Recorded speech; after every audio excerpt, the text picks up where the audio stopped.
Nakatikim ka na ba na nagsasarapan at naglalaki ang mga takoyaki na may kasama ng fried noodles? At kung mahilig ka naman sa mga cold at refreshing drinks, ay pwede mong subukan ang iba't ibang klaseng flavor ng kanilang milk tea. Sabayan mo na din ng kanilang mura at masarap na burger. Kaya ano pang hinihintay nyo? Food trip na tayo! Yan guys, nandito nga tayo ngayon sa kahabaan ng Champaka Street dito sa may Western Bicutan, Taguig. Bali doon lang yung papunta sa may hospital ng Taguig Pateros. Tapos dito naman sa kabila yung papunta sa may Manggahan, Palengke. At dinayo nga natin dito yung Johnny's Takoyaki na bagong bukas. Balita ko meron daw dito sulit na takoyaki kaya samahan nyo ko at tikman natin yun. Ma'am, magandang gabi. Ano pong pangalan nyo? Akina po. Ma'am Akina, anong klaseng mga takoyaki ang binibenta nyo dito? Meron po kami dito takoyaki na ham and cheese and bacon. Meron din po kaming burger, salami, fried noodles, tsaka po milk tea. Meron din po kaming combo meal. Yon. Magkano po nag-range yung price nyo dito? Nag-range po yung price namin sa mga combo namin, 69, 84, tsaka po yung 104 namin. Yun po yung budget meal namin. Madam, matanong ko na rin yung oras, no? Anong oras kayo nag-open dito? Nag-open po kami ng 12 ng tanghali. Then, nagko-close po kami dito mga 12 na po ng midnight. Araw-araw po yon. Araw-araw po. Yon. At yun, no, nandito nga tayo ngayon sa may Champaka, Western Bicutan, Taguig City. At dinayo nga natin dito yung pangalawang branch ng Johnny's Takoyaki. At meron talaga sila dito mga sulit na foods. Lalo-lalo na tong kanilang takoyaki, combo A, 69 pesos lang yan. Meron ng dalawang siomay at 4 na takoyaki. Tsaka may fried noodles na rin. At meron din sila dito yung kanilang burger. Yan, halagang 20 pesos. Tignan nyo naman. Laman agad. Tapos, yung bago nila dito, yung kanilang milk tea. Maraming flavor yan. 22 ounce, 45 pesos lang. Tikman na natin.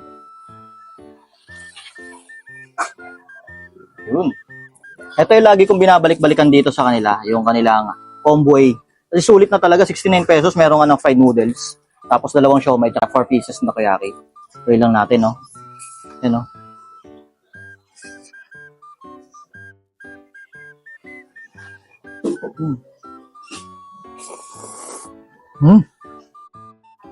Sa lasa talaga, the best talaga, hindi pa rin nagbabago.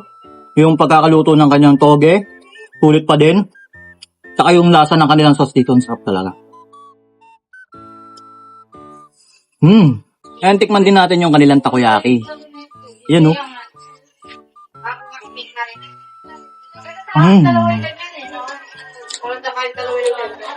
Yung sarsa talaga. Ito yung nagpanalo dito sa kanilang. Parang meron siyang ng garlic. Ang sarap. May pagka-sweet na medyo siya, na tama yung timpla, tama yung alat. Tsaka malalasa. Yung alat niya siguro dito yung nakukuha sa cheese na dinagdag. Ang sarap. Ngayon, tikman din natin yung kanilang burger dito. 20 pesos lang to.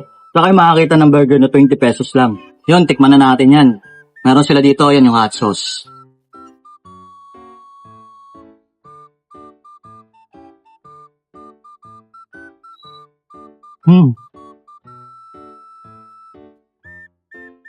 Dito, bukod sa mura na, no?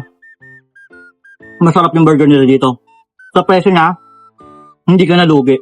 Ang sarap. At syempre, pagkatapos ng food trip, meron dito, yan yung kanilang milk tea. Bale, umorder tayo na Okinawa, 22 ounce, 45 pesos. Tikman na natin to.